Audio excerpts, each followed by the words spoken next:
안녕하세요. 안녕하세요. 식사 맛있게 하셨나요? 네. 문제집 이제 푸실 텐데요.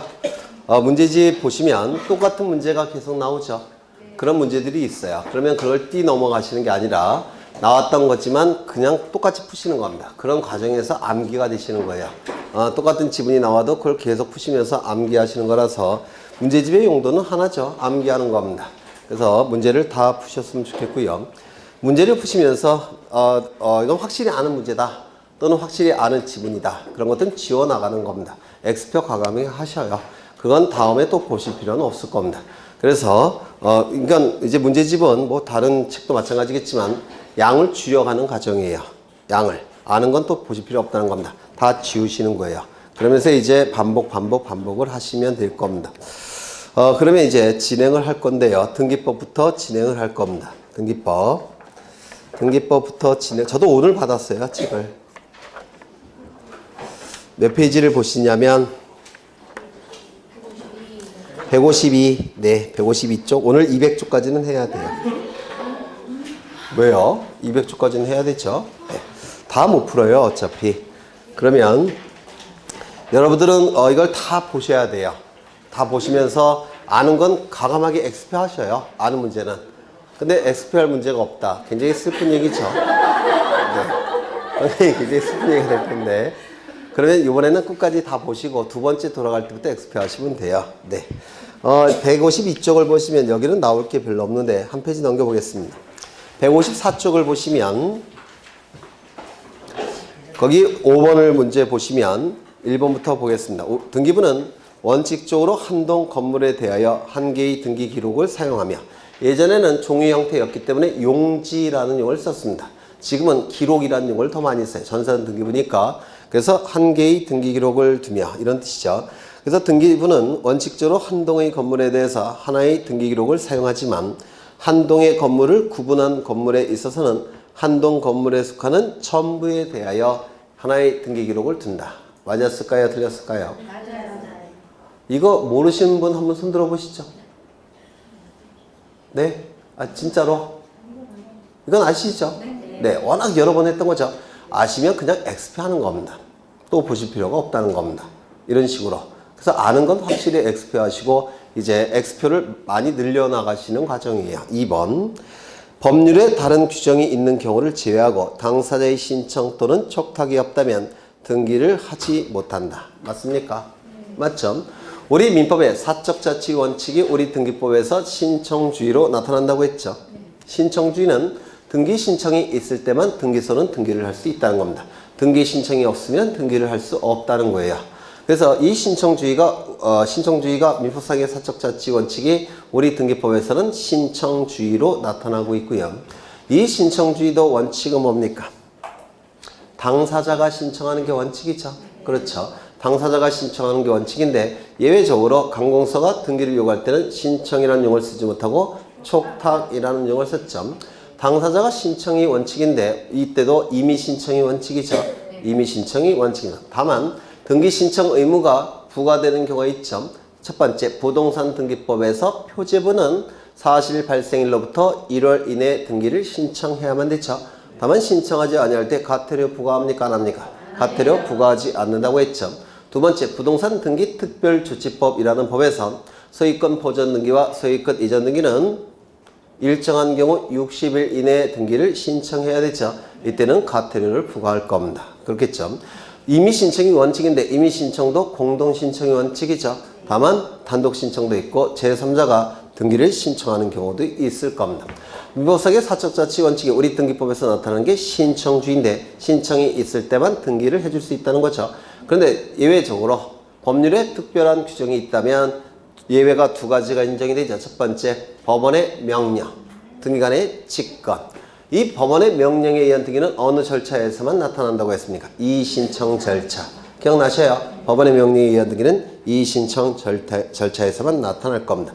그러면 법률에 다른 규정이 있는 경우를 제외하고는 법률에 다른 규정이 있는 경우, 이게 뭡니까? 직권, 법원의 명령. 직권, 명령이 되겠죠. 그리고 이때는 방사의 신청 아니면 촉탁이 없으면 등기를 하지 못한다. 이게 신청주의라는 거죠. 3번. 등기관은 등기 신청 시에 기록된 사항이 실체적 내용에 맞는지를 심사할 권한이 없다. 등기관은 첨부된 정보를 가지고 신청 정보의 내용만을 확인할 수가 있습니다. 이를 형식적 심사한다 이렇게 얘기하죠. 그래서 등기관은 형식적 심사권밖에 없습니다. 실질적 심사권은 전혀 인정되지를 않아요. 그렇죠. 첨부된 정보만을 가지고 신청 정보의 내용만을 확인할 수가 있습니다. 이를 형식적 심사주의라고 얘기하겠죠. 그래서 맞는 주임이 될 테고, 성립 요건주의를 취하는 현행 민법에서는 법률의 규정에 의하여 소유권을 취득하는 경우에도 등기하여야 물권 변동의 효력이 생긴다. 맞았습니까? 186조는 법률행위에 의한 물권 취득의 경우에는 등기를 갖춰야 되지만 187조의 경우 법률 규정에 의한 물권 변동은 등기보다 더 강력한 공시방법인 법률 규정에 의해서 물권이 변동이 되기 때문에 등기를 갖출 필요는 없죠. 다만 다른 자에게 처분하기 위해서는 등기를 갖춘 다음에 처분하겠죠. 5번 매수인이 4번 성립 요건 4번 했나? 네. 5번 매수인이 등기부의 기록을 믿고 부동산을 매수하였지만 소유권을 취득하지 못하는 경우도 있다. 맞았을까요? 틀렸을까요? 네? 매수인이 등기부의 기록을 믿고 부동산을 매수한 경우 소유권을 취득할 수 있다라고 한다면 등기의 공신력이 인정되는 거죠.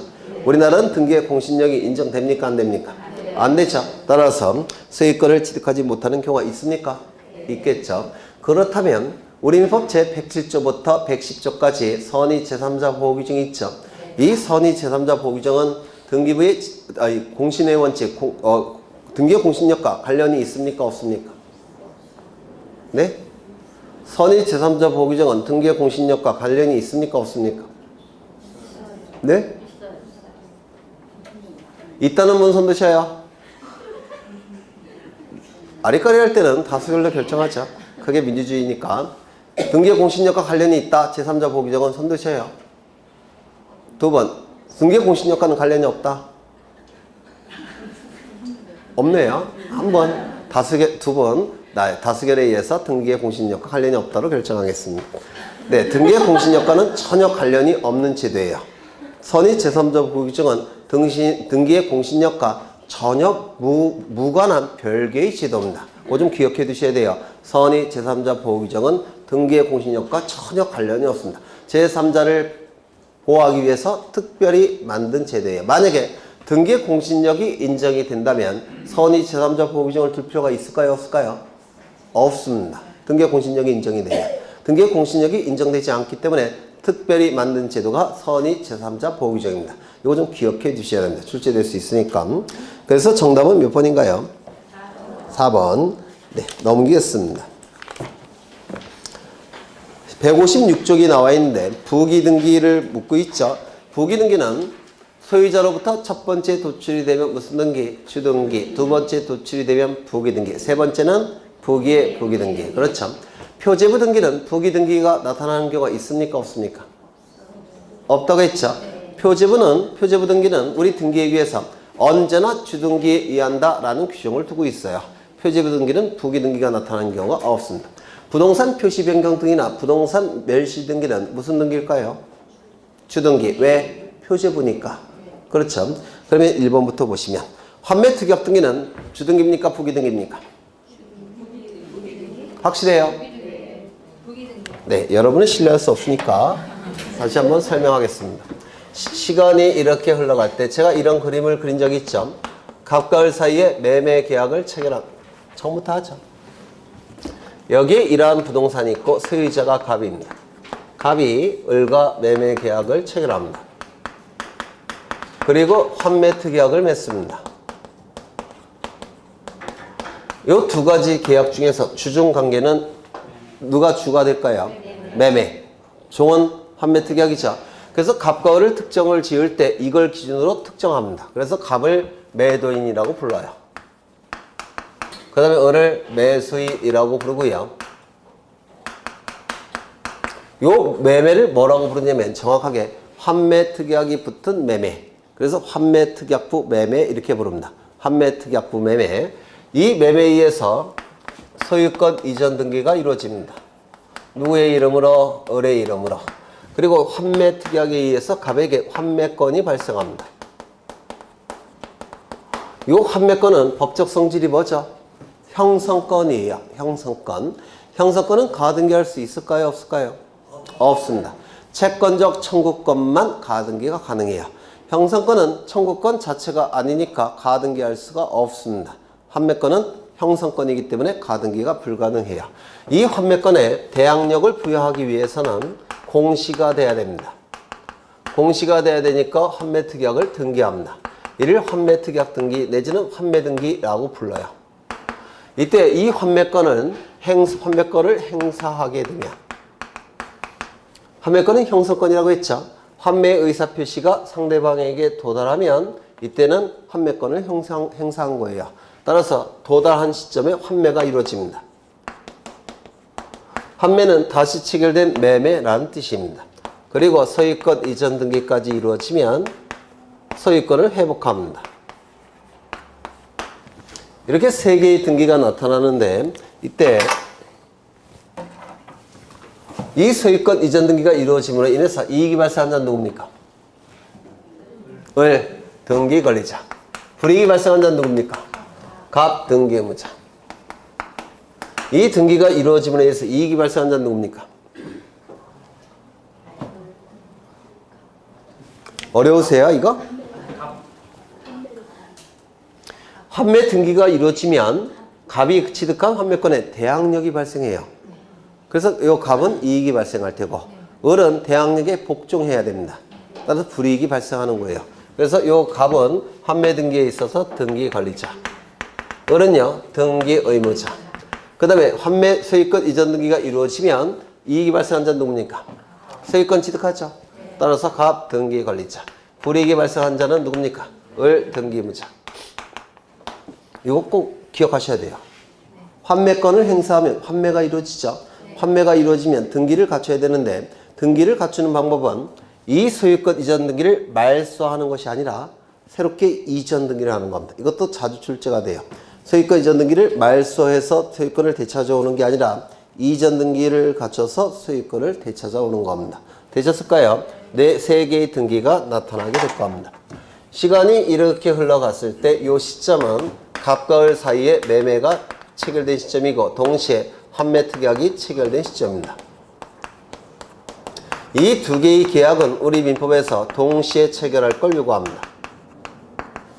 그런데 이 매매와 환매특약의 주종관계를 판단한다면 이게 주고 이게 종이에요. 따라서 이것이 무효취소 해제가 되면 이것도 자동적으로 실효가 됩니다. 이게 무효취소 해제가 되면 이것도 실효가 되지 않습니다. 주종관계가 있기 때문에 그렇습니다. 동시에 체결이 돼야지만 환매특약이라는 이름을 쓸 수 있고요. 동시에 체결되지 않으면 환매특약이라는 이름을 쓸 수 없습니다. 뭘까요? 재매매예약이라고 불러요. 동시에 체결되면 환매특약, 동시에 체결되지 않으면 재매매예약이 되는 겁니다. 이 매매로 인한 소유권 이전 등기와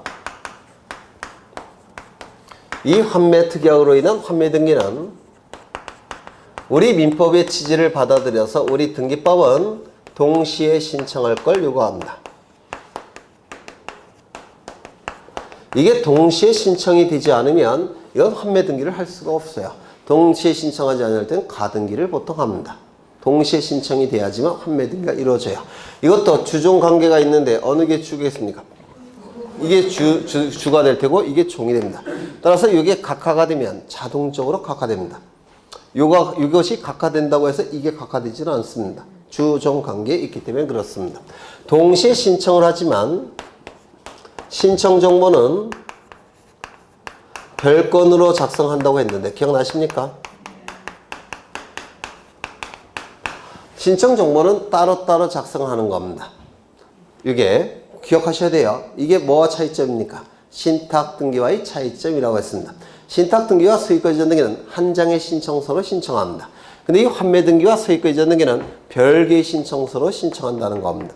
별개의 신청서로 신청하지만 동시 신청이죠. 동시 신청이기 때문에 이 2개의 등기 신청은 접수번호가 동일할 수밖에 없습니다. 동시에 신청이 됐으니까. 접수번호가 동일하니까 순위도 같을 수밖에 없습니다. 그런데 순위번호를 같이 쓸 수는 없어요. 왜냐하면 신청서가 별개로 작성이 되기 때문에 순위번호를 같은 순위번호를 쓸 수가 없습니다. 그런데 순위번호는 다른 순위번호를 써야 되는데 순위가 같으니까 무슨 등기를 이용할 수밖에 없다고 했습니까? 부기등기. 그렇죠. 하나는 주등기, 하나는 부기등기를 통해서 순위가 같다는 것을 표현합니다. 그러면 주종관계가 이게 주고 이게 종이니까 어느 게 주등기하겠습니까? 이게 주등기가 될 테고 요거는 부기등기를 하게 됩니다. 이렇게. 신탁등기와 소유권 이전등기는 한 장의 신청서를 신청한다고 했죠. 그래서 순위번호를 같이 써요. 이거는 별개의 신청서를 신청하기 때문에 순위번호가 달라야 되는데 순위번호가 다른데도 불구하고 순위가 같아야 되니까 하나는 주등기, 하나는 부기등기를 하는 겁니다. 그러면 환매등기가 부기등기라고 한다면 환매등기 이전등기는 무슨 등기일까요? 네? 환매등기가 부기등기니까 환매등기를 다른 지역에 이전한다는 것은 한 번 더 도출이 되는 거죠. 무슨 등기입니까? 부기의 부기등기에 의할 수밖에 없습니다. 환매등기는 부기등기, 환매등기 이전등기는 부기의 부기등기 기억하셔야 돼요. 그 다음에 요 시점부터 요 시점까지 소유권의 등기 명의는 누굽니까? 여기 의뢰 이름으로 소유권 이전 등기가 되는 시점이죠. 그럼 이 시점 이전에는 소유권의 등기 명의는 누굽니까? 각. 환매 등기의 등기 의무자는 누굴까요? 컨닝하셔요.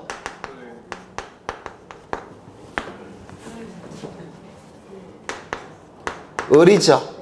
같은 사람입니까? 다른 사람입니까? 다르죠. 따라서 환매 등기할 때 등기 의무자 을은 인감증명 첨부합니까? 첨부하지 않습니까? 환매 등기는 인감증명을 첨부하지 않습니다. 왜? 소유권의 등기 명의인과 등기 의무자가 다르기 때문에 그렇습니다. 요거 이해가 되실까요? 두 번째. 이 소유권 이전 등기는 갑과 을이 등기를 신청하죠. 여기서 보시면 소유권 이전 등기 신청과 환매 등기는 동시에 신청이 된다고 했죠. 이거 맞아요. 그러면 갑과 을이 소유권 이전 등기를 신청할 때 환매 등기를 같이 신청하는 거죠. 신청서 따로 작성해서. 맞아요. 그러면 소유권 이전 등기 신청할 때 환매 등기도 같이 신청하는 거니까 환매 등기 신청할 때 등기 의무자 을은 등기필 정보가 있을까요? 없을까요? 없죠. 아직 의뢰 이름으로 등기가 되기 전이니까. 맞아요. 그래서 환매 등기 신청할 때는 공동 신청이지만 등기필 정보를 등기 의무자는 등기필 정보를 첨부할까요? 첨부하지 않을까요? 첨부하지 않습니다. 그래서 환매 등기 신청은 공동 신청이지만 등기 의무자가 인감증명도 첨부하지 않고 등기필 정보도 첨부하지 않습니다. 보통 공동 신청의 경우에 등기 의무자는 등기필 정보와 인감증명을 첨부하는 게 일반적인데 환매 등기할 때는 환매 등기 신청할 때는 등기 의무자는 인감증명도 첨부하지 않고 등기필 정보도 첨부할 필요가 없다는 겁니다. 이거 좀 기억해 두셔야 돼요. 되셨겠죠? 그 다음에 이때 이 환매 등기가 말소되는 경우가 있는데 말소되는 방법은 세 가지예요. 첫 번째, 공동 신청. 이게 원칙입니다. 환매 특약이 무효가 됐다면 환매 등기 더 이상 필요 없죠. 따라서 이 환매 등기는 말소가 돼야 되는데 환매 등기가 말소될 때 불이익이 발생한 자는 누굽니까? 갑이에요. 갑이에요. 환매 등기가 말소됨으로 인해서 불이익이 발생한 자는 누굽니까? 네. 저의 말에 현혹되지 마시고 주관적으로 밀어붙이셔요. 갑이죠. 대항력이 소멸되니까 등기 의무자. 이익이 발생한 자는 누굽니까? 을이 되겠죠. 등기 권리자. 그래서 공동으로 신청을 통해서 말소를 합니다. 환매 특약이 취소가 될 때도 마찬가지겠죠. 환매 특약이 해제될 때도 마찬가지겠죠. 네. 맞아요. 그 다음에 환매 기간이 경과가 되면 어떻게 될까요? 환매권 행사할 수 없죠. 환매 등기 말소해야 되겠죠. 갑이 환매권을 포기할 때는 어떨까요? 환매 등기 말소해야 되겠죠. 그 5가지 경우는 공동 신청입니다. 환매 특약이 무효, 취소, 해제, 환매 기간 경과, 환매권 포기. 그건 공동 신청이에요. 두 번째, 단독 신청을 통해서 환매 등기가 말소되는 경우가 있는데 이거 외워달라고 부탁을 드린 적이 있습니다. 뭡니까? 혼동. 그렇죠. 혼동은 등기 의무자의 지위와 등기 권리자의 지위가 동일하게 기속되니까 혼동이라는 단어만 나오면 무조건 단독 신청이에요. 그 다음에 이게 제일 중요하다고 했죠. 직권 말소. 환매권을 행사해서 환매가 이루어지면 갑의 이름으로 소유권 이전 등기가 이루어지겠죠. 그러면 요 갑의 이름으로 되어 있던 요 환매 등기는 더 이상 필요 없다는 것을 등기관이 알까요? 모를까요? 알겠죠? 따라서 환매권 행사를 통해서 환매가 이루어져서 갑의 이름으로 소유권 이전 등기가 실행이 될 때는 환매 등기는 등기관이 직권으로 말소합니다. 이게 시험에 제일 잘 나옵니다. 이것까지 기억해 두십니다. 그러면 여튼 환매 특이하게 등기는 주등기입니까? 부기등기입니까? 부기등기. 환매 등기 이전 등기는 무슨 등기일까요? 부기등기. 그러면 환매 등기 이전 등기가 부기등기라고 부기의 부기라고 한다면 환매 등기 이전의 가등기는 무슨 등기일까요? 부기의 부기. 가등기와 분등기는 같이 쓰니까. 맞아요? 네. 그 다음에 2번. 전세권 설정 등기는 소유자를 기준으로 할 때 몇 번째입니까? 두 번째. 따라서 무슨 등기? 부기등기. 지상권을 목적으로 한 저당권 설정 등기는 소유자를 기준으로 할 때 몇 번째죠? 두 번째. 따라서 무슨 등기? 부기등기. 네 번째. 소유권에 관한 가압류 가처분 등기는 소유자를 기준으로 몇 번째일까요?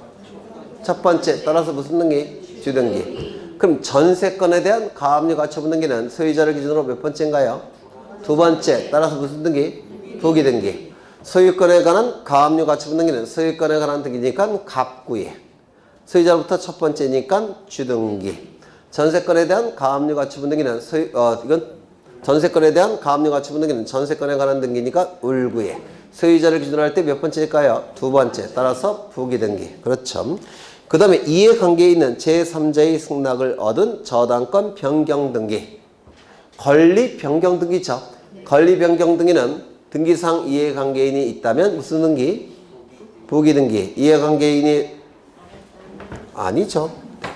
저도 저를 속이시는 것 같은데 네, 농담이고요. 여기에 이러한 부동산이 있습니다. 부동산의 소유자는 갑인데요. 갑이 을로부터 10억 원을 빌립니다. 그냥 빌려주진 않겠죠.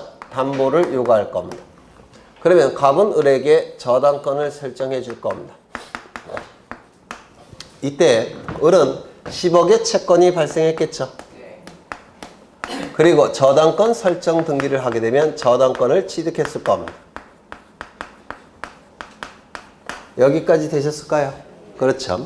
그 이후에 갑은 병으로부터 돈을 빌립니다. 2억 원을 빌립니다. 그냥 안 빌려주겠죠. 담보를 요구할 겁니다. 그래서 마찬가지로 저당권을 설정합니다. 그러면 이 병은 2억의 채권이 발생했을 테고 저당권 설정 등기를 하면 저당권을 취득했을 겁니다. 등기부에는 어떻게 등기가 되냐면 이렇게 등기가 될 거예요. 을구에 1번 저당권 설정 을 10억 2번 저당권 설정 병 2억 이렇게 등기가 됐을 겁니다. 되셨을까요? 그렇죠. 이때 갑이 을에게 뭐라고 얘기하냐면 5억 원을 더 빌려달라고 요구합니다. 요 가치는 한 20억 정도 되니까 갑은 을에게 5억 원을 더 빌려달라고 요구해요. 그러면 이 등기부에는 누가 빌려갔는지 채무자, 얼마를 빌려갔는지 채권액 두 가지를 기록하죠. 처음에는 얼마로 기록되어 있습니까? 10억. 5억 원을 추가로 빌려주면 채권액이 늘어나죠. 15억 원으로. 맞습니까? 그러면 이 채권액은 등기부에 반드시 기록해야 될 내용인데 그것이 바뀌었으니까 무슨 등기할까요? 네? 채권액이 요 5억이 추가가 되면 10억에서 15억으로 바뀌죠. 그럼 저당권의 내용이 바뀐 거 아닙니까? 무슨 등기할까요? 저당권 변경 등기하겠죠. 채권액이 추가가 되면 요 저당권에 무슨 등기한다고요? 저당권의 변경 등기를 하게 될 겁니다. 여기까지 되셨습니까? 그러면 이 저당권의 변경 등기가 이루어질 텐데 요 추가되는 금액이 기존의 요 10억 원과 같은 순위가 유지가 된다면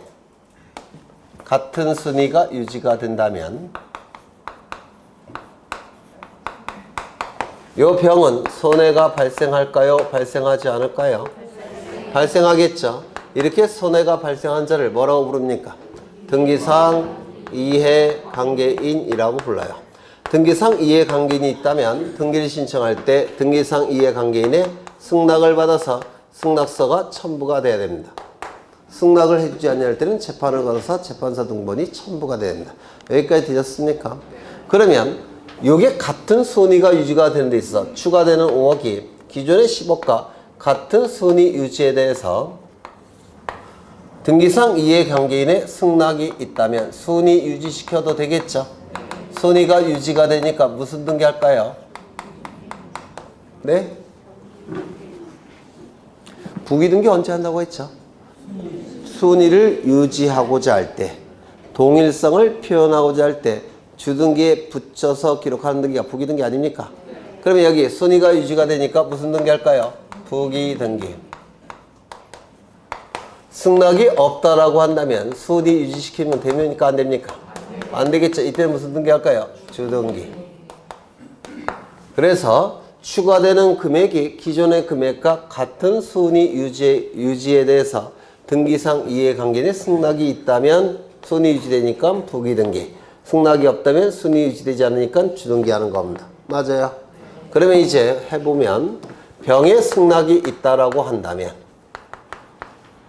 순위가 유지가 될 테니까 이 변경 등기는 무슨 등기 한다고요? 부기 등기를 하게 돼요. 그러면 1번 저당권 변경. 순위가 유지가 되니까 부기 등기 한다고 했죠. 이렇게 등기를 할 겁니다. 그러면 기존의 10억 원과 추가되는 5억이 전부 다 병보다는 선순위이겠네요. 맞아요. 그러면 따로 기록할 필요가 있습니까? 합산해야 되겠습니까? 합산해야 되겠죠. 10억도 병보다 선순위, 추가되는 5억도 병보다 선순위, 둘 다 병보다 선순위니까 합산하겠죠. 그러면 이제 얼마를 기록할까요? 15억. 그러면 이걸 내버려 두면 어떻게 될까요? 총 25억이 돼버려요. 이거 어떻게 할까요? 말소.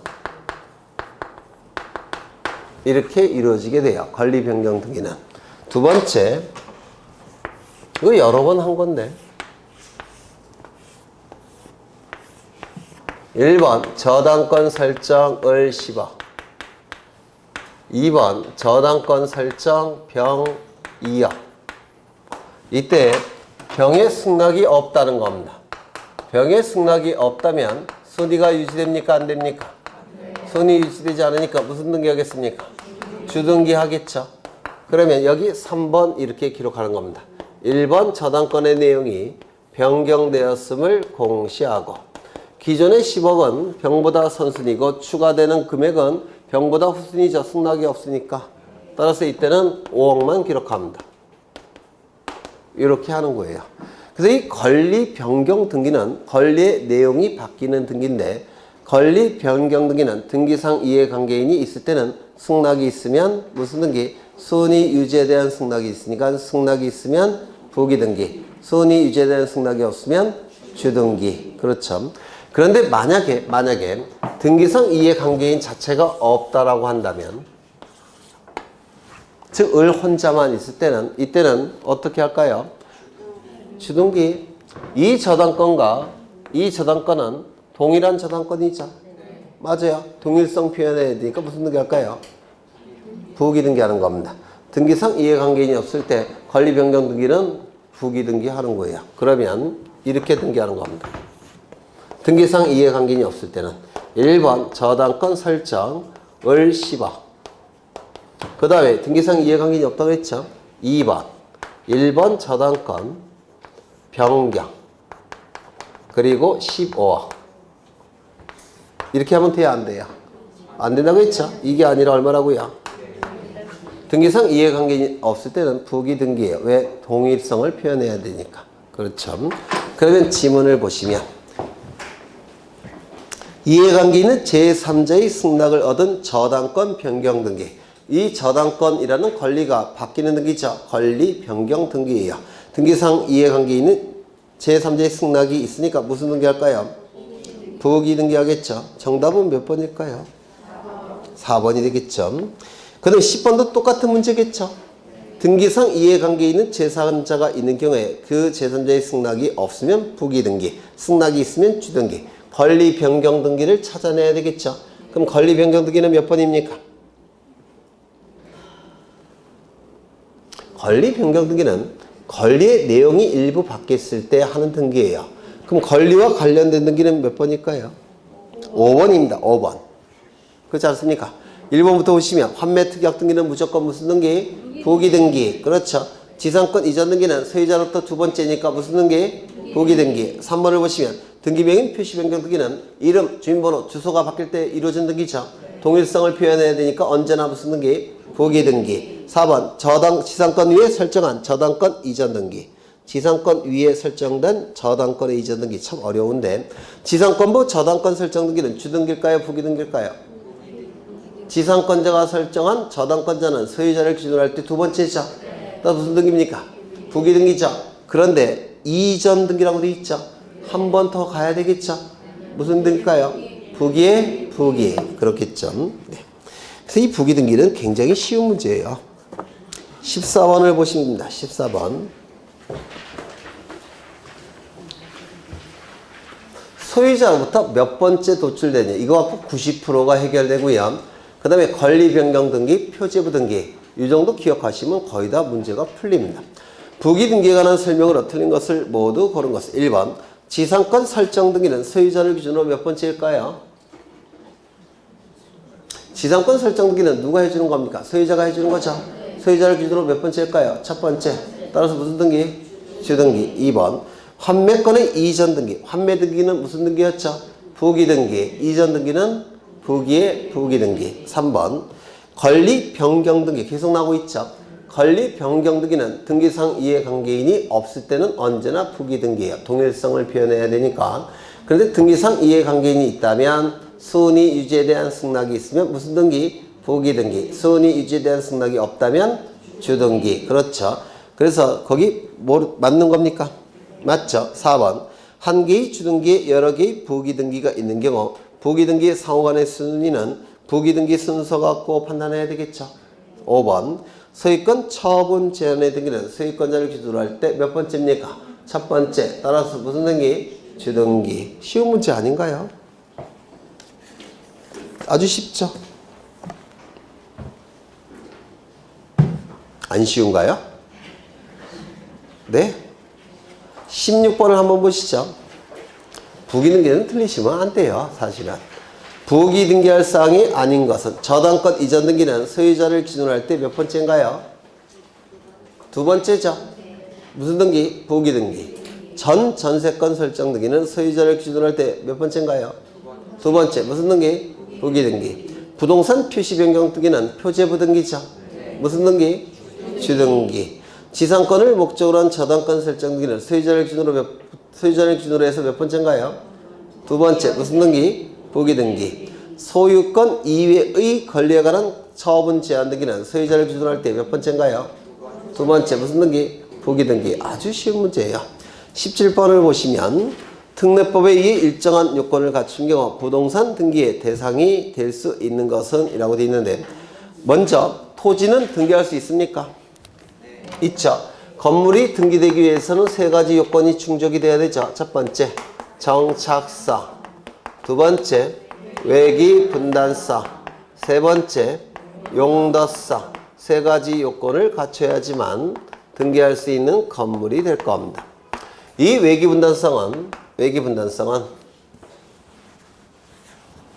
바깥의 공기와 안의 공기가 분단된 성질이 있어야 된다는 뜻인데 사방에 벽이 설치돼야 되고 그리고 지붕이 설치되어야지만 외기 분단성이 인정이 될 겁니다. 맞습니까? 이건 결국은 무엇을 의미한다고 했죠? 외관상 완성될 것을 요구한다고 했습니다. 기억나실까요? 용도성은 그 건물이 지어진 목적, 그 건물이 지어진 용도를 달성할 수 있어야지만 된다는 것이죠. 따라서 이 용도성은 그 건물이 내부적으로 완성될 것을 요구합니다. 이 세 가지 요건이 충족이 됐을 때 이때 등기할 수 있는 건물이 되는데요. 문제는 축사라는 게 있습니다. 축사. 이 축사는 뭐냐면 가축의 집이란 뜻이에요. 가축의 집, 축사. 그럼 이 축사도 재산적 가치가 있을까요? 없을까요? 있겠죠. 재산적 가치가 있습니다. 따라서 등기가 가능해야 되는데 문제는 등기가 가능하기 위해서는 세 가지 요건이 충족이 돼야 돼요. 문제는 이 축사라는 것은 소의 집을 얘기하는 건데요.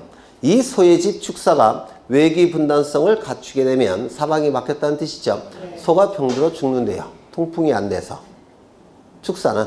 그래서 이 축사는 외기 분단성을 갖출 수가 없습니다. 무슨 말인지 아실까요? 축사는 외기 분단성을 갖추게 되면, 즉 사방의 벽으로 막히게 되면 이 가축이 병들어서 죽기 때문에 이 축사는 외기 분단성을 갖출 수 없습니다. 그런데 외기 분단성이 갖춰져야지만 등기할 수 있는 건물이죠. 그래서 우리 법에서는 축사에 관한 특례법을 만들었습니다. 축사에 관한 특례법을 만들어서 축사만큼은 외기 분단성이 없더라도 건물로 등기할 수 있다라는 특별한 법을 만든 겁니다. 이걸 축사 등에 관한 특례법이라고 불러요. 그러면 답이 몇 번일까요? 5번. 첫 번째, 방조제의 부대시설 배수관문. 등기할 수 있을까요? 없을까요? 배수관문이 뭔지 아시죠? 네. 두 번째, 컨테이너는, 그럼 배수관문은 이건 문에 불과해요. 배수. 무슨 뜻이에요? 물을 배출하는 관문. 첫 번째, 문이란 뜻입니다. 이건 건물이 될 수 없어서 등기할 수 없을 테고요. 컨테이너 등기할 수 없죠. 세 가지 요건 중에서 뭘 갖추지 못했습니까? 정차성을 갖추지 못했죠. 따라서 등기할 수 없을 테고요. 5개 풀장 등기할 수 있습니까? 없죠. 왜? 외기 분단성이 없겠죠. 지으세의 닷집 캐노피 등기할 수 있습니까? 왜? 외기 분단성이 없죠. 개방형 축사만 등기할 수 있을 겁니다. 19번을 보시는데요. 구분 건물 등기에 관한 설명으로 틀린 것은 1번 상가 건물도 일정한 요건을 갖춘 경우에는 구분 점포마다 각각의 소유권 보전 등기를 할 수 있다. 맞았을까요? 틀렸을까요? 맞죠? 확실히 아셔요? 이거 구분 점포 옆에다가 하나 더 쓰시죠. 평면 매장. 같은 뜻이라고 했죠. 구분 점포 평면 매장. 그래서 상가 건물을 가보시면 벽이 없이 땅바닥에 선만 그어진 점포가 있죠. 그걸 얘기하는 겁니다. 그래서 이 평면 매장 구분 점포는 우리 집합건물 및 집합건물의 소유 및 관리에 관한 법률에서 일정한 요건을 갖춘 경우에는 이거는 구조상 독립성이 없다고 하더라도 등기할 수 있다라고 규정되어 있다고 했죠. 그 일정한 요건은 민법에서 출제가 됐지만 그냥 등기법에서는 말로만 말씀드리겠습니다. 일정한 요건은 뭐냐면 첫 번째, 판매시설이나 운수시설일 것. 두 번째, 바닥면적 합계가 1.0제곱미터 이상일 것. 세 번째, 바닥에 구분할 수 있는 경관 표지가 설치되어 있을 것. 네 번째, 건물 번호가 부착되어 있을 것. 이 네 가지 요건이 충족이 됐을 때는 구조상 독립성이 없어도 등기할 수 있는 건물로 보게 됩니다. 그 다음에 2번, 구분 건물로 될 수 있는 객관적 요건을 갖춘 경우 건물 소유자는 구분 건물로 등기할 수 있다. 맞아요? 틀려요? 맞죠? 객관적 요건은 뭘까요? 맞대면서요. 네? 뭐예요? 객관적 요건은? 구조상 독립성, 이용상 독립성을 얘기하는 겁니다. 구조상 독립성, 이용상 독립성을 얘기해요. 갑은 2층짜리 건물을 지었습니다. 그러니까 2층짜리 건물을 지었으니까 구조상 독립성 인정되겠죠. 그리고 문도 따로 설치했어요. 여기 층계를 연결해서 문도 따로 설치했습니다. 이용상 독립성도 갖췄겠죠. 그래서 이 구조상 독립성, 이용상 독립성을 갖췄다는 겁니다. 1층, 2층 전부 다. 이거를 구분 건물의 객관적 요건이라고 불러요. 그러면 구분 건물의 객관적 요건을 갖췄을 때 무조건 구분 건물로 등기해야 되느냐? 그건 아니에요. 갑이 선택하는 겁니다. 구분 건물로 등기할지 일반 건물로 등기할지 선택할 텐데요. 갑이 구분 건물로 등기할 의사가 있다면 이걸 구분 의사라고 부릅니다. 구분 건물로 등기할 의사가 있다면 이 건물은 전 한 동에 대한 표제부, 1층 표제부, 1층 갑구, 2층 갑구, 그 다음에 1층 표제부 갑구 을고, 2층 표제부 갑구 을고, 이 등기부에 보전 등기가 되겠죠. 이게 무슨 등기부입니까? 집합건물 등기부. 이 갑이 1층과 2층을 구분할 의사가 없다면 일반 건물 등기부에 등기가 되겠죠. 표제부 갑구 을고. 여기에 등기가 될 겁니다. 그래서 구조상 독립성, 이용상 독립성을 뭐라고 부르냐면 구분 건물의 객관적 요건이라고 불러요. 그러면 객관적 요건을 갖췄을 때 구분 건물로 무조건 등기하는 겁니까? 아니에요. 구분 이사가 있다면 구분 건물로 등기하는 것이고 구분 이사가 없다면 일반 건물로 등기하는데요. 이 구분 이사를 뭐라고 부르냐면 구분 건물의 주관적 요건이라고 불러요. 주관적 요건. 구분 행위라고도 부릅니다. 그래서 구조상 독립성, 이용상 독립성을 구분 건물의 객관적 요건, 구분 행위 또는 구분 이사를 구분 건물의 주관적 요건이라고 불러요. 다 갖춰야지만 구분 건물로 등기하는 겁니다. 그렇다면 구분 건물로 등기할 것인지 일반 건물로 등기할 것인지는 누구의 자유의사에 따르는 겁니까? 갑의. 맞아요. 그렇죠. 그래서 구조상 독립성, 이용상 독립성이 있다고 해서 무조건 구분 건물로 등기하는 건 아닙니다.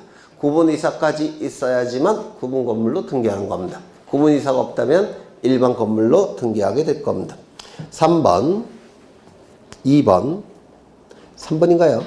등기관은 구분 건물에 관한 등기 신청을 받은 후 신청서의 첨부 정보 또는 공지 사실 등에 의하여 그 건물이 구분 건물이 아니라는 의심이 있는 경우에는 실질적 심사권이 있다. 없습니다. 옛날 등기법에서는 구분 건물이 의심이 될 때는 현장에 가서 구분 건물의 구조상 독립성, 이용상 독립성을 현장에 가서 조사할 권한이 있었고요. 이를 현장 조사권이라고 했는데 그걸 근거로 해서 구분 건물은 실질적으로 심사할 수 있다 이렇게 해석했습니다. 그런데 이 현장 조사권이 삭제가 됐습니다. 그래서 이 구분 건물에 대해서 등기관은 실질적 심사권이 전혀 없어요. 그래서 무조건 형식적 심사권만 행사할 수가 있다는 겁니다. 그 다음에 4번, 4번이죠. 집합 건물의 규약상 공용 부분은 일정한 요건을 갖춘 경우 전유 부분으로 소유권 보전 등기를 할 수 있다. 맞았을까요? 틀렸을까요? 그럼 여기서 일정한 요건은 뭘 의미할까요?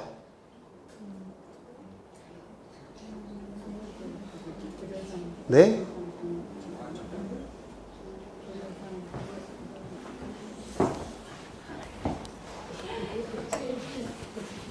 일정한 요건을 뭘 얘기할까요? 공용 부분은 두 가지가 있다라고 했죠. 뭐가 있죠? 구조상 공용 부분이 있었죠. 이 구조상 공용 부분은 표제부도 없고 갑구도 없고 을구도 없기 때문에 등기할 수 있습니까? 없습니까? 없다고 그랬죠. 두 번째, 만들어지기는 전유 부분으로 만들어졌지만 전유 부분으로 만들어졌다는 얘기는 구조상 독립성, 이용상 독립성이 있다는 뜻입니다. 만들어지기는 전유 부분으로 만들어졌지만 규약을 통해서 또는 이 규약의 공적 증거력을 높이기 위해서 공증을 받는 경우가 있다고 했죠. 즉 공정증서로 작성하는 경우도 있다는 겁니다. 만들어지기는 전유 부분으로 만들어졌지만 규약이나 공정증서를 통해서 공동으로 사용하자고 정한 부분이 있죠. 이를 뭐라고 불렀습니까? 규약상 공용 부분이라고 불렀죠. 이 규약상 공용 부분은 만들어지기는 전유 부분으로 만들어졌기 때문에 면적이 특정됩니까? 특정되지 않습니까? 면적이 특정되니까 면적을 기록해야 될 표제부가 있겠죠. 그 다음에 갑구는 있습니까? 없습니까? 없다 그랬죠. 을구는 없을 겁니다. 여기까지 되셨습니까? 이때 이것과 구별하기 위해서 전유 부분으로 만들어졌지만 규약이나 공정증서를 통해서 공용 부분으로 전환시켰다는 사실을 등기한다고 했죠. 그 등기 이름을 뭐라 불렀습니까? 규약상 공용 부분이라는 사실의 등기라고 불렀죠. 규약상 공용 부분이라는 사실의 등기 또는 취지의 등기 또는 뜻의 등기. 기억나시네요? 이 규약상 공용 부분이라는 사실의 등기는 등기부 어디에 기록합니까? 표제부에 기록하죠. 따라서 단독 신청에 의할 수밖에 없을 겁니다. 그렇죠? 소유자가 단독 신청을 통해서 규약상 공용 부분이라는 사실의 등기를 하게 됩니다. 그렇다면 이 규약이나 규약을 폐지하게 되면 공용 부분이었던 부분이 다시 뭘로 복귀가 됩니까? 전유 부분으로 복귀되겠죠. 그러면 전유부분이란 말 자체가 구분 소유권자가 전적으로 소유하는 부분이니까 이 전유부분에 대한 소유권을 취득하는 자가 나타나겠죠. 소유권을 취득하는 자가 무슨 등기를 신청한다고 했습니까? 소유권 보전 등기를 지체 없이 신청한다고 했죠. 이 소유권 보전 등기는 단독입니까? 공동입니까? 단독 신청을 통해서 이루어진다고 했죠. 단독 신청을 통해서 여기 갑구가 만들어지면 소유권 보전 등기 A로 하겠습니다. A. 이 규약상 공용 부분이라는 사실의 등기의 표제부 내용은 더 이상 필요 없죠. 이거는 등기관이 직권으로 말소하게 됩니다. 보전 등기가 이루어지면 되셨을까요? 그러면 규약을 통해서 공용 부분으로 전환시켰던 사실을 규약이 폐지가 되면 공용 부분이 전유부분으로 복귀하는 거 아닙니까? 그럼 일정한 요건은 뭘 얘기하는 겁니까? 규약이 폐지된 경우. 어려우셔요? 다 알고 있는 거잖아요. 그렇죠. 그럼 지문을 다시 보시면 집합 건물의 규약상 공용 부분은 일정한 요건을 갖춘 경우 전유 부분으로 소유권 보전 등기를 할 수 있다. 일정한 요건은 뭘까요? 규약이 폐지된 경우. 아저씨 다 아시면서. 네. 그 다음에 5번. 한 동의 건물에 속하는 구분 건물 중에 일부만에 관하여 소유권 보전 등기를 신청하는 경우에는 그 나머지 구분 건물에 관하여 표제부 등기를 동시에 신청한다. 기억나셔요? 최초로 소유권 보전 등기를 신청하는 자는 자신의 구분 건물은 직접 신청하고 나머지 표제부 등기는 대위 신청하고 두 개의 등기 신청은 동시에 신청한다고 했죠. 그렇죠. 그래서 답은 몇 번인가요? 3번. 아주 쉬운 문제예요. 21번을 한번 보시죠. 아까 그 표 꼭 외워달라고 부탁드렸죠. 네, 21번을 보시면 사건의 목적이 되는 부동산이면 공용 제한을 받고 있다 하더라도 등기의 대상이 된다. 대표적인 게 하천이에요. 하천은 생활용수, 농업용수, 공업용수로 사용되고 있죠. 따라서 공적인 제한이 있습니다. 하지만 등기할 수 있을까요? 없을까요? 등기할 수 있다고 했죠. 그래서 맞는 집이 될 테고 2번 한 필지 토지의 특정 일부에 대해서 분할을 사용하지 않으면 지상권 설정하지 못합니까? 아니죠. 부동산 일부에 대한 용익권 설정은 가능하죠. 틀렸을 테고 3번 건물 공유 지분에 대해서 용익적 권리는 등기할 수 있습니까? 공유 지분에 대해서 지상권 등기, 지역권 등기, 전세권 등기 할 수 있습니까? 없죠. 4번 한동 건물을 구분 또는 분할의 절차를 밟기 전에도 건물 일부에 대한 전세권 등기 할 수 있습니까? 아직도 생각하셔야 돼요. 표를 꼭 외우셔야 돼요. 다시요. 표 그렸다고 생각하시고 이렇게 그렸다고 생각하고 여기는 부동산 자체 일부, 지분, 여기는 소유권, 저당권, 처분 제한 등기, 여기는 용익물권 등기, 용익채권, 임차권 등기. 되셨죠? 그래 먼저 부동산 자체의 일부에 대한 소유권 등기, 저당권 등기, 가압류 가처분 등기 가능합니까? 안 됐죠? 부동산 일부에 대한 용익물권 등기, 임차권 등기 가능합니까? 가능하죠. 뭘 첨부한다고요? 도면. 지분에 대한 소유권 이전 등기, 소유권 등기, 저당권 등기, 가압류 가처분 등기 됩니까? 된다고 했죠. 지분에 대한 용익물권 등기 됩니까? 안 된다고 했죠. 이거 기계적으로 나오셔야 돼요. 네. 이거는 무조건 출제가 되는 게 뻔한데. 네. 그러면 다시 지문을 보시면 4번 한 동의 건물을 구분 또는 분할의 절차를 밟기 전에도 일부에 대한 전세권 등기 가능합니까? 가능하겠죠. 주의토지통행권은 지역권이 아니에요. 상린권입니다. 주의토지통행권은 상린권이기 때문에 독립된 물권이 아니에요. 사용 권능의 일부에 불과합니다. 따라서 등기할 수 있겠습니까? 등기가 불가능합니다. 주의토지통행권은 확인 판결을 받았더라 하더라도 등기할 수가 없어요. 왜냐하면 이 확인 판결은 너무나도 잘못된 무효인 판결입니다. 왜? 상린권은 지역권이 아니라고 했죠. 주의토지통행권은 따라서 판결이 잘못된 것이라서 등기할 수 없습니다. 자주 출제가 되는 거죠. 뭐 볼 것도 없어요. 너무 쉬워서. 24번을 보시죠. 등기 신청의 각하 사유에 해당하는 것을 모두 고른 것은 1번 가등기에 의해서 본등기하는 것은 처분입니까? 취득입니까? 취득. 따라서 처분금지 가처분 등기가 가능합니까? 안 된다고 했죠.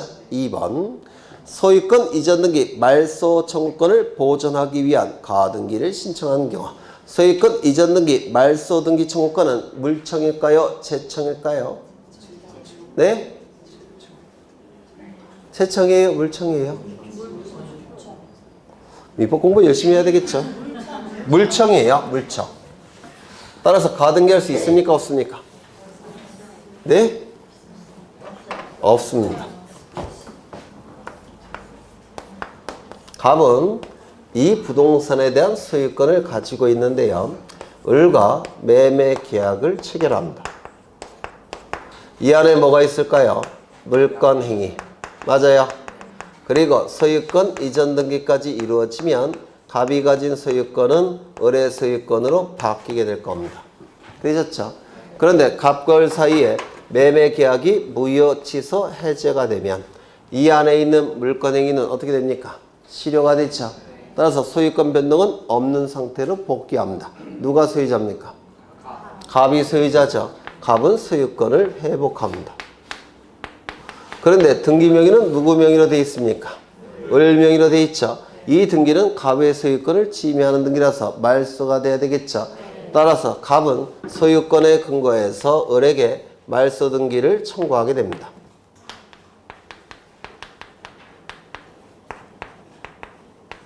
소유권에 근거한 말소 등기 청구권이니까 이는 물청일까요? 채청일까요? 물청이죠. 따라서 가등기할 수 있을까요? 없을까요? 가등기할 수가 없습니다.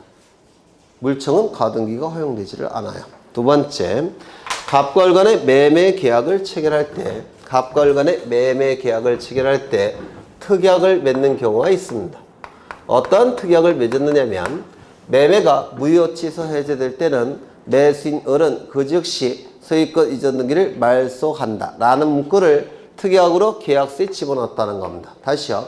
갑과 을 간의 매매 계약이 무효, 취소, 해제가 될 때는 매수인 을은 그 즉시 소유권 이전 등기를 말소한다 라는 문구를 계약서에 특약으로 집어넣었다는 겁니다. 그러면 매매 계약이 무효, 취소, 해제가 돼버리면 이 갑은 요 특약을 근거로 해서 말소 등기 청구권 행사할 수 있을까요? 없을까요?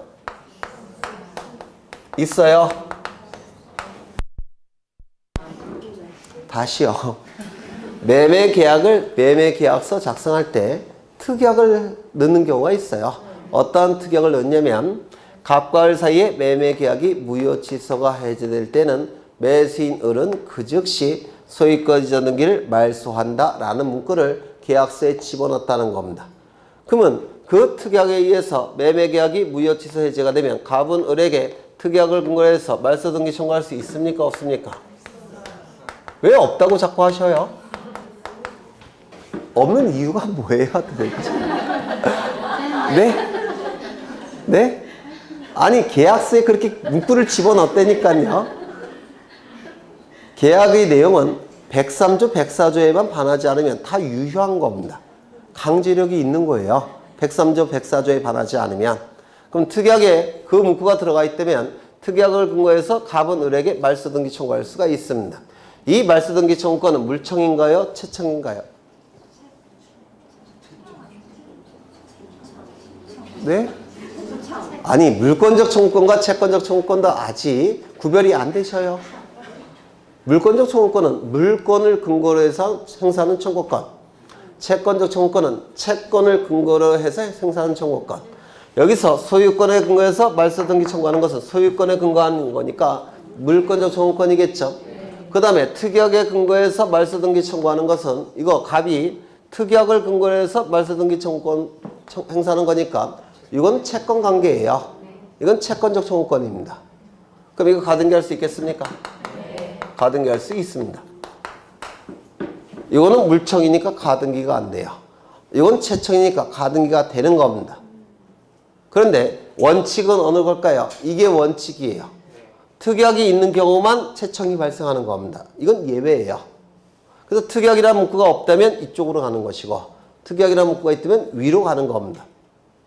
그러면 특약을 체결했으면 갑은 청구권이 두 개가 있는 겁니다.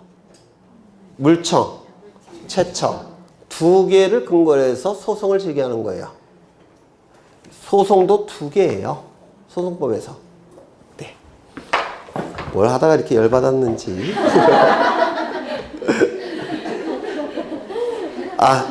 니은. 네.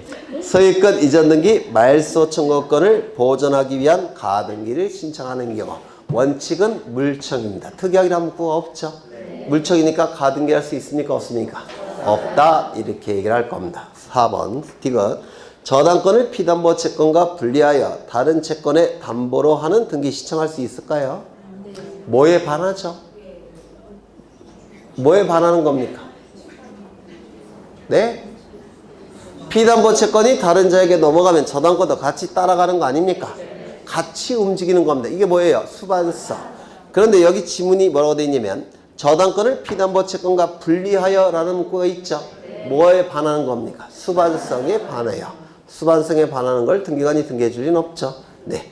그 다음에 일부 지분에 대한 보존등기 신청이 가능합니까? 안 된다고 했죠. 지분권자 1위는 자신의 지분만에 대해서 보존등기 신청할 수 없죠. 그러면 지분권자 1위는 전원 명의로 보존등기 신청할 수 있습니까?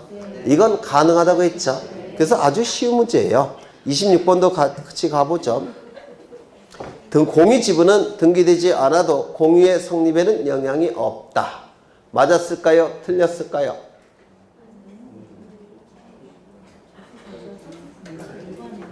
네?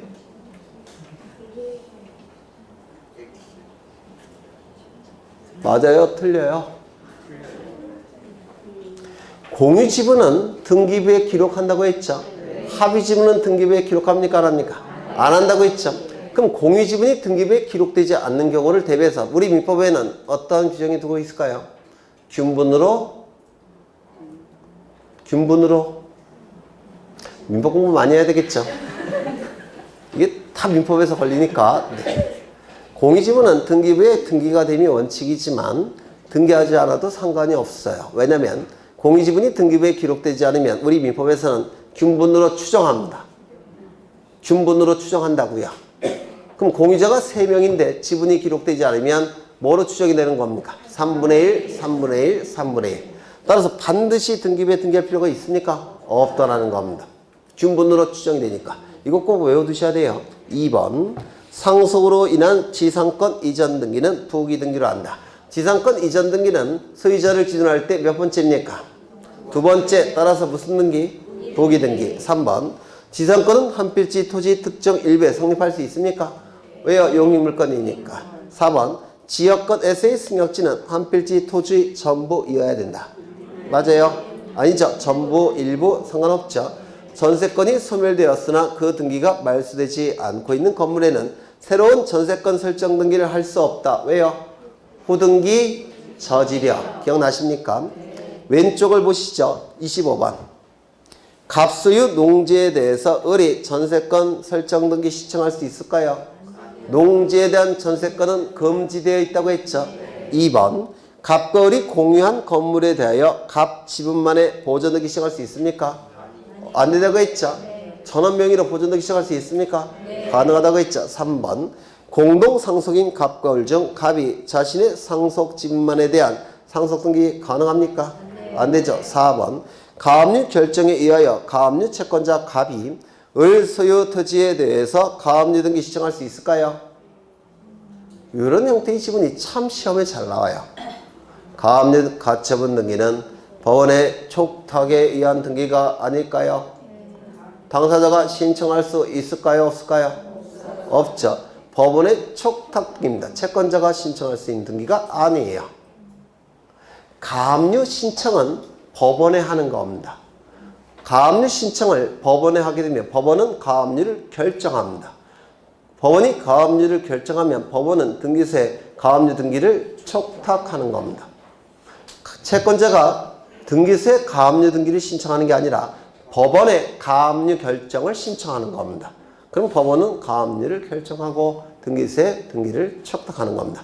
그래서 이 지문은 가능한가요? 불가능한가요? 불가능합니다. 가압류 등기를 신청할 수는 없다고 했죠. 촉탁한다고요. 5번. 가등기 가처분 명령에 의하여 가등기 권리자 갑이 을 소유 건물에 대해서 가등기 신청할 수 있습니까? 있죠. 가등기 가처분 명령 결정은 단독 신청이라고 했죠. 네. 그래서 정답은 5번 쉬운 문제죠. 28번 보겠습니다. 등기에 관한 설명으로 옳은 것을 모두 고른 것은 1번 인터넷을 이건 기출문제인데요.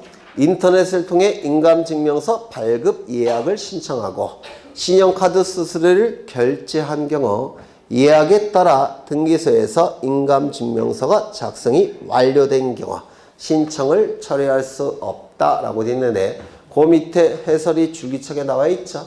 등기예규의 내용인데요. 이 해설을 몰라도 법 논리로 판단할 수가 있는데요. 거기 철회라는 단어가 있죠.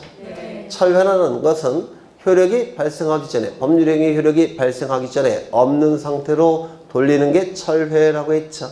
그런데 거기 이미 수수료까지 결제가 됐고 인감증명서 작성이 완료가 됐죠. 철회할 수 있을까요? 없을까요? 없습니다.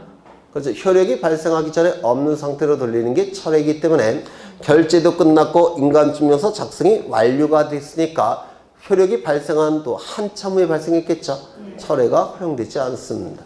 2번 하천법상 하천으로 편입된 토지에 대해서 소유권 이전 등기, 저당권 설정 등기 할 수 있습니까? 없습니까? 있죠. 다만 금지되는 등기는 딱 4가지가 있죠. 뭐가 있죠? 지상권, 지역권, 전세권, 임차권 등기 4가지만 금지되어 있죠.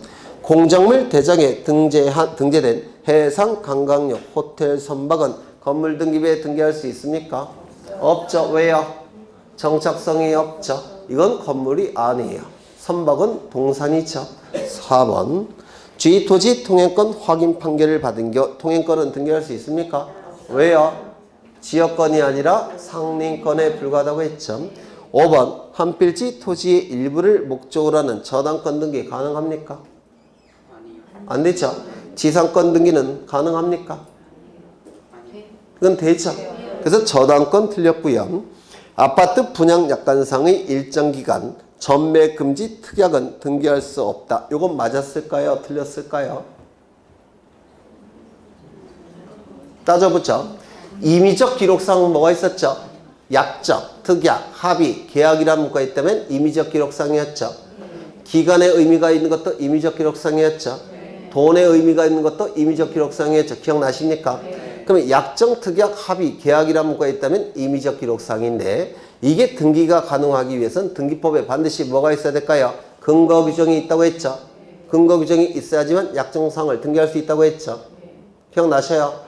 근거 규정이 있을 때 약정사항은 등기할 수가 있는데 언제나 무슨 등기? 부기등기. 그렇다면 거기 나와 있는 지문대로 아파트 분양 약관상의 일정 기간 전매 금지 특약은 등기법에 근거 규정이 있을까요? 없을까요? 네? 상식적으로 판단해보죠. 분양 약관상의 분양 약관에 일정 기간 아파트 전매 금지할 수 있다는 특약이 분양 약관에 기록되어 있을까요? 그거의 효력을 인정할 수 있을까요? 없을까요? 없어요. 등기법에 근거 규정이 없습니다. 이거는 사적 자치 원칙이 인정이 된다고 해도 소유권을 너무 제한하기 때문에 소유권 행사를 제한하기 때문에 근거 규정을 등기법에서 둘 수가 없습니다. 근거 규정이 없으니까 특약 등기할 수 있을까요? 없을까요? 없습니다. 그래서 맞는 지문이에요. 틀린 부분은 저당권, 요게 틀린 겁니다. 되셨을까요? 네, 넘기겠습니다. 32번을 보시죠. 등기한, 1시간 넘었나요? 그럼 쉬었다 해야죠. 네, 쉬었다 하겠습니다.